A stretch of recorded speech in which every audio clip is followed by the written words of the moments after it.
let's get things started.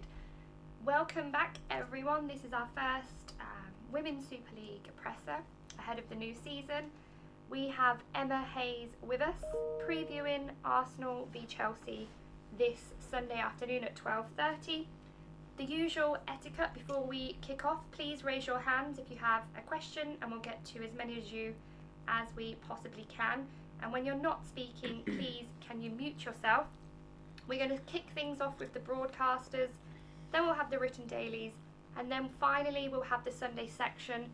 So if you do have questions for Sunday, please hold them until the end and we'll make it very clear when we're moving to that section.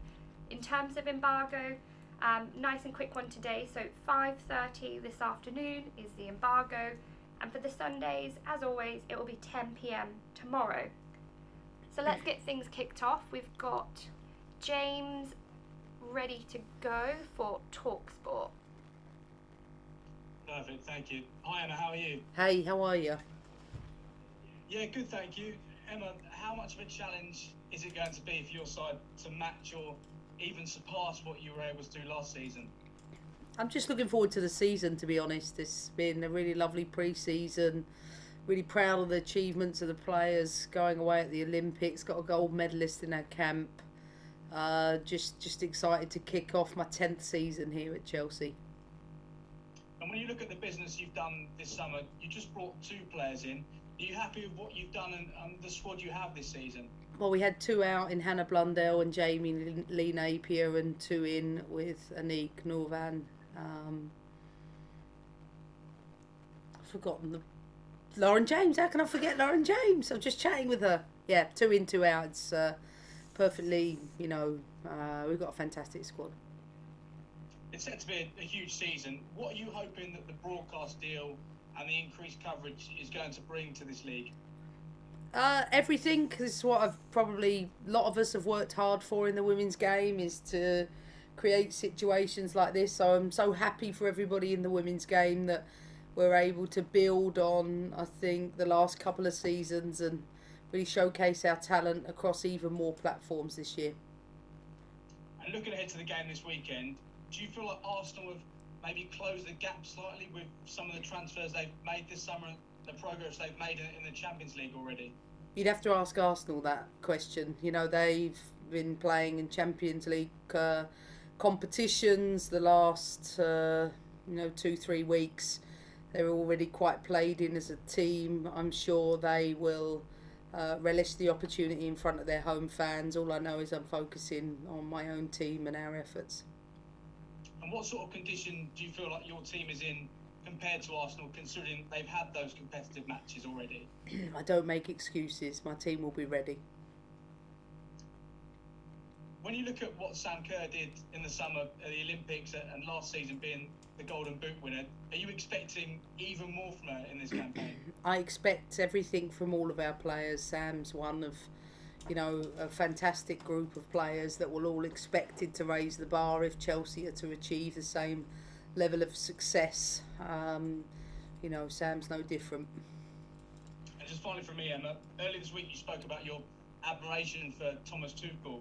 Have you had much interaction with him in recent time, and is there any ideas you've been able to bounce off one another, anything he's taken from you or things you've been able to take from him?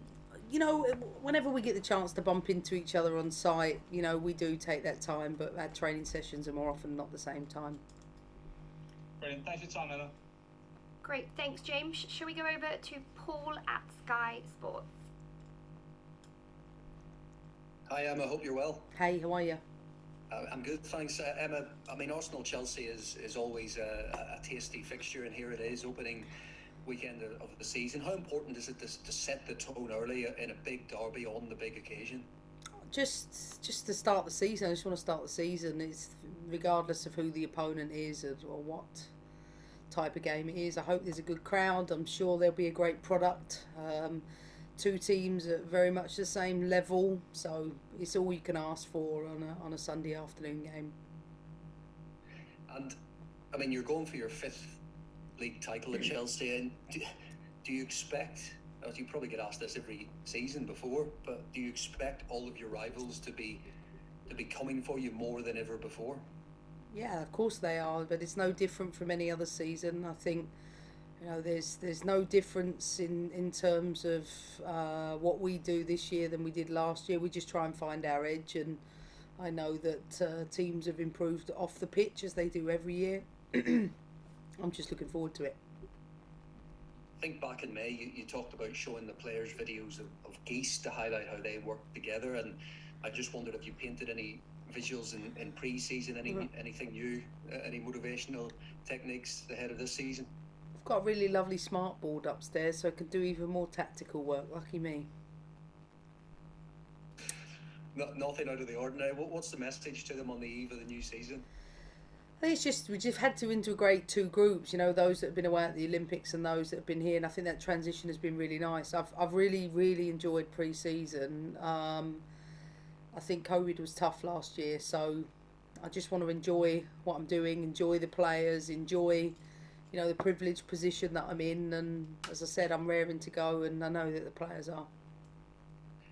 And what have you done, as much as it was brilliant last season with the title and everything, what have you done to ensure sort of the Champions League final experience doesn't sort of linger into this season? Because that would have been a bit of a shock on the night for the players. Have you done anything different to try and it's done. It's dealt with. Reset?